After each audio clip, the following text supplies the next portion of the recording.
Mark Martinez and Joey Irwin lost their lives in a devastating fire. Mark's wife, Erin, suffered serious burns.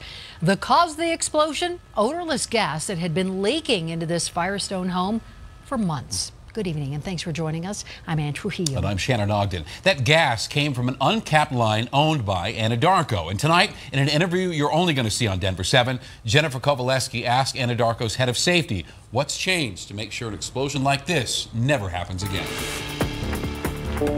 Reminders of the tragedy on Twilight Avenue are mostly gone now. But 1 year later, they are long from forgotten.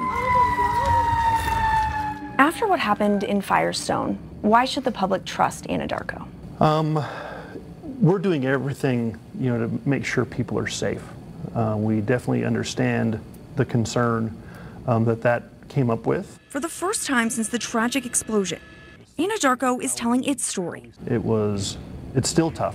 It's still tough. Corby Bracken is the head of health and safety. Something I think folks in our office think about every day. Colorado's largest oil and gas company is also sharing a detailed account of their response and what's changed to keep people safe. We've gone through and done 25-point inspections with all of our facilities. On top of that, in the days after the explosion, Anadarko shut in more than 3,000 vertical wells, older technology and legacy wells at the center of the tragedy. The company now says nearly half have returned to service.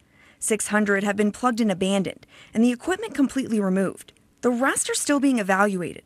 Anadarko also says it permanently disconnected nearly 4,000 one-inch flow lines. One of those lines that was left uncapped and leaking non-odorous gas is ultimately what caused the house explosion at Firestone. As a company, we responded. And the state did too.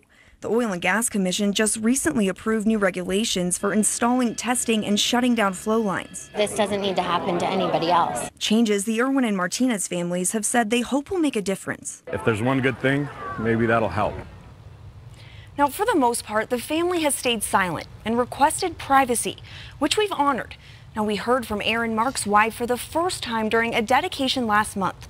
The town of Firestone renamed 2 ballparks in honor of Mark and Joey. Now, Shannon and Ann, as we get closer to the 1-year anniversary, we will have much more from the Firestone community and those impacted by this tragedy. Still so tender. Yeah. Such a tragedy. It is. Thank you, Jen.